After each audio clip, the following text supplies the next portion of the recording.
تمام دیکھنے اور سننے والوں کو حسنین مشتاق کی جانب سے السلام علیکم۔ ناظرین گرامی، آج ہم آپ کی خدمت میں علامہ محمد اقبال کے کچھ دلچسپ واقعات پر روشنی ڈالیں گے۔ دوستو، ایک دفعہ راجہ نریندر ناتھ نے علامہ اقبال کو چائے پر مدعو کیا۔ راجہ صاحب کے کمرے میں ہرن کی کھال بچھی ہوئی تھی۔ علامہ اقبال ان سے بچ بچ کر گزرے۔ راجہ نریندر ناتھ نے حیران ہو کر وجہ پوچھی۔ آپ نے جواب میں بتایا کہ میرے استاد محترم نے ایک مرتبہ میری دی ہوئی جائے نماز استعمال نہ کرنے کا سبب بتاتے ہوئے انکشاف کیا تھا کہ ہرن کی کھال پر بیٹھنے یا چلنے سے انسان کے دل میں لاشعوری طور پر غرور کا احساس پیدا ہوتا ہے، اور یہ ایک ایسی مسلمہ بات ہے جس کا ذکر حدیث شریف میں بھی موجود ہے۔ راجہ نریندر ناتھ اس جواب سے اس قدر متاثر ہوئے کہ کئی منٹوں تک وہ خاموش کھڑے علامہ اقبال کے چہرے کو تکتے رہے۔ علامہ اقبال کے بھتیجے شیخ اعجاز احمد چونیا میں سب جج کے عہدے پر مامور تھے۔ وہاں ایک گیانی سکھ تھا جس کی تقریر کی بڑی دھوم تھی، بڑا جادو بیان تھا۔ شیخ صاحب بھی اس کی تقریر سننے کے شوق میں گاہے بگاہے سکھوں کے گردوارے جایا کرتے تھے۔ بیدی خاندان کا یہ گرانتی انارکلی گردوارے میں بھی رہ چکا تھا اور بڑے کھلے دل سے گفتگو کرتا تھا۔ ایک دن وہ شیخ صاحب کے پاس آیا اور کہنے لگا کہ میں مسلمان ہونا چاہتا ہوں، مجھے ڈاکٹر اقبال کی خدمت میں لے چلیے۔ موسم گرما کی تعطیلات ختم ہوتے ہی شیخ اعجاز احمد اس سکھ مقرر کو اپنے ہمراہ لاہور لے آئے اور علامہ اقبال کی خدمت میں حاضر ہوئے۔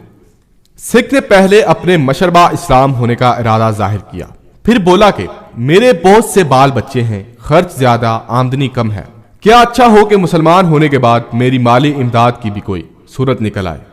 علامہ اقبال اس کیانی سکھ کی زبان سے مالی امداد کا ذکر سن کر متاثر ہوئے۔ انہوں نے فرمایا، اول تم مسلمانوں کے پاس ایسا کوئی ادارہ نہیں ہے جہاں سے نو مسلموں اور ضرورت مندوں کی مالی امداد کی جاتی ہو۔ دوسرا، مسلمان ہونے کے لیے مالی امداد کی شرط، یہ بات کسی طرح پسندیدہ نہیں ہے۔ اس کے بعد علامہ اقبال نے ایک واقعہ سنایا کہ میرے والد ضلع گجرانوالہ میں ایک بزرگ سے ملنے گئے۔ یہ بزرگ گاؤں سے باہر چرپائی پر بیٹھے چند صاحبوں سے باتیں کر رہے تھے۔ اتنے میں ایک جنگلی خرگوش جس کے پیچھے کتے لگے ہوئے تھے بھاگتا ہوا ادھر آیا اور چرپائی کے نیچے بیٹھ گیا۔ اس خرگوش کا جو کتے تعاقب کر رہے تھے وہ چرپائی پر آدمیوں کو بیٹھا دیکھ کر ٹھہر گئے، اور وہ بزرگ یہ منظر دیکھ رہے تھے۔ انہوں نے خرگوش کو مخاطب کر کے فرمایا، اے عقل مند، پناہ بھی لی تو انسانوں کی۔ علامہ اقبال یہ واقعہ سنا رہے تھے اور ان کا چہرہ تمتماتا جا رہا تھا، یہاں تک کہ ان پر رکت طاری ہو گئی۔ انہوں نے صوفے پر اپنی ٹھوری رکھ دی اور زارو قطار رونے لگے۔ ان کی آنکھوں کے آنسو جو ابھی تک چھلک رہے تھے اب موتیوں کی طرح ٹوٹ ٹوٹ کر گرنے لگے۔ اور پھر گیانی حکیم نے اس حکیمانہ مثال کو کچھ سمجھا اور کچھ نہ سمجھا اور خاموشی کے ساتھ چلا گیا۔ علامہ اقبال ایک بار سیالکوٹ سے ریل گاڑی میں لاہور جا رہے تھے اور شیخ اعجاز احمد بھی اسی ٹرین سے انٹر کلاس میں سفر کر رہے تھے۔ سمریال اسٹیشن پر جب ٹرین ٹھہری تو شیخ صاحب سیکنڈ کلاس میں علامہ اقبال سے کھانے کے لیے دریافت کرنے آئے۔ اسی ڈبے میں ککے زئی خاندان کے ایک بزرگ بیٹھے تھے۔ جب انہیں پتا لگا کہ شاعر مشرق ان کے ہم سفر ہیں تو انہوں نے حیرت و مسرت کے ملے جلے انداز میں کہا، یہ ڈاکٹر محمد اقبال ہیں، ان سے میرا تعارف کرا دیجئے۔ علامہ اقبال نے بڑی گرم جوشی کے ساتھ ان سے ہاتھ ملایا اور اپنی سگریٹ کی ڈبی کھول کر ایک سگریٹ پیش کی۔ ہم سفر بزرگ نے علامہ اقبال کے ہاتھ سے وہ سگریٹ لے لی، مگر سگریٹ کو سلگانے کی بجائے اسے جیب میں رکھ لیا۔ علامہ اقبال کو حیرت ہوئی۔ انہوں نے پوچھا کہ آپ نے سگریٹ سلگائی نہیں؟ وہ صاحب بولے کہ یہ متبرک سگریٹ ہے، میرے خاندان میں یادگار کے طور پر محفوظ رہے گی۔ علامہ اقبال اس پر مسکرا دیے۔ انہوں نے دوسری سگریٹ دیتے ہوئے فرمایا، اچھا تو اس سے شوق فرمائیے۔ ہم سفر بزرگ نے دوسری سگریٹ بھی سلگائے بغیر جیب میں رکھ لیا اور پھر علامہ اقبال مسکرائے اور چپ ہو گئے۔ مغلیہ شہزادہ علامہ اقبال اور دکن کے مشہور علم دوست وزیر اعظم مہاراجہ سرکشن پرشاد کے مابین بڑے پرخلوص مراسم تھے اور آپس میں خط و کتابت بھی رہتی تھی۔ ایک بار علامہ اقبال حیدرآباد دکن تشریف لے گئے اور مہاراجہ کشن پرشاد کے ہاں قیام فرمایا۔ مہاراجہ نے علامہ اقبال کی میزبانی اپنی حیثیت کے مطابق امیرانہ انداز پر کی۔ ایک دن ایک صاحب پرانی مغلی پجامہ اور ڈپیلی ٹوپی پہنے یکے پر بیٹھ کر علامہ اقبال سے ملنے کے لیے تشریف لائے۔ جان پہچان کے بعد مصافحہ ہوا۔ دوران گفتگو پتہ چلا کہ یہ صاحب مغلیہ خاندان کے شہزادے ہیں اور برسوں سے علامہ اقبال سے ملاقات کا اشتیاق رکھتے ہیں۔ انہوں نے علامہ اقبال سے کہا کہ آپ تو حکومت دکن کے وزیر اعظم کے محل میں رہائش پذیر ہیں، میں غریب آدمی ہوں، یہ ٹھاٹ باٹ کہاں سے لا سکتا ہوں؟ تاہم میری دلی تمنا ہے کہ ایک وقت کا خاصا میری غریب خانے پر بھی تناول فرما لے تو میرے لیے بڑی سعادت کا باعث ہوگا، اور میں آپ کے لیے اپنے ہاتھوں سے کھانا تیار کروں گا۔ علامہ اقبال نے دعوت قبول کر لی اور وہ مقررہ تاریخ اور وقت پر مغل شہزادے کے ہاں پہنچے۔ وہ صاحب اپنے مکان کے دروازے پر یکا و تنہا علامہ اقبال کے خیر مقدم کے لیے کھڑے تھے۔ ان کے خلوص و محبت کا یہ عالم تھا جیسے انہوں نے سچ مچ علامہ اقبال کی راہ میں آنکھیں بچھا دی ہیں۔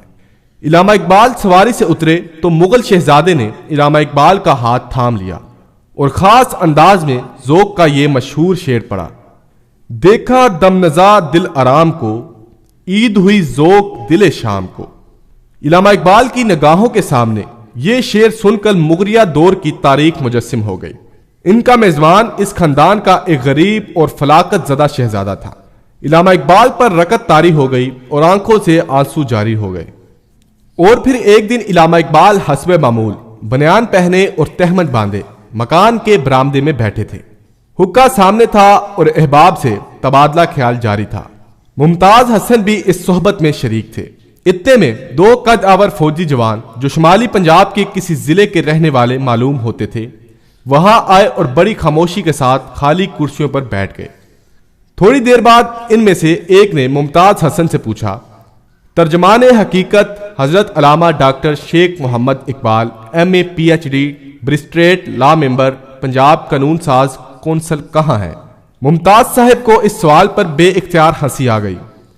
ایک صاحب نے ان کے ہنسنے کا سبب پوچھا تو انہوں نے بتایا یہ صاحب ترجمان حقیقت حضرت علامہ ڈاکٹر سر شیخ محمد اقبال کی تلاش میں ہے، وہ ان کو ابھی تک نہیں مل سکے۔ اس پر ان صاحب نے جو اقبال کے پرانے دوست اسلامیہ کالج پشاور کے پروفیسر محمد شفیع تھے ان نوجوانوں کی طرف دیکھا اور اقبال کی طرف اشارہ کر کے کہا یہ کون بیٹھا ہے؟ اس پر ایک کہکا پڑا۔ ان کہکا لگانے والوں میں خود علامہ اقبال بھی شامل تھے۔ اس کہکے کے انداز سے وہ دو فوجی سمجھ گئے کہ یہ ترجمان حقیقت علامہ اقبال جن کی تلاش میں وہ آئے تھے اس قدر سادگی اور قلندرانہ انداز میں ان کے سامنے بیٹھے ہیں۔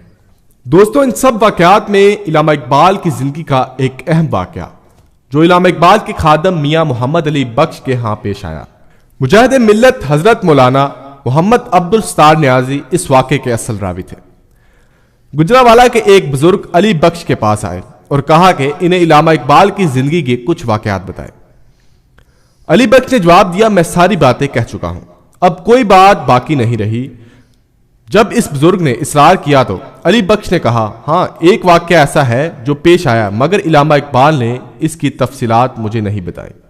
ایک روز علامہ صاحب میری فداکارانہ خدمات سے مسرور تھے اور مجھے کہا علی بخش بتاؤ تمہیں کیا دوں کہ تم خوش ہو جاؤ۔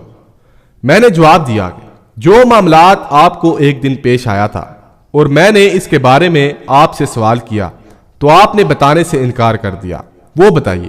علامہ نے فرمایا اب بتانا چاہتا ہوں مگر اس شرط کے ساتھ کہ میری حیات میں یہ کسی کو نہ بتانا، البتہ میری زندگی کے بعد بتا سکتے ہو۔ وہ واقعہ یوں ہے، ایک روز نصف شب علامہ اقبال بستر پر لیٹے ہوئے تھے، بے حد بے چین اور مضطرب تھے، دائیں بائیں کروٹ بدلتے تھے۔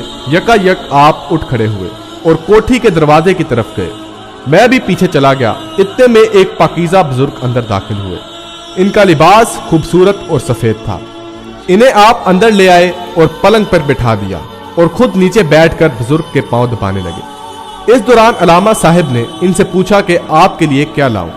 انہوں نے جواب دیا کہ دہی کی لسی بنا کر پلا دو۔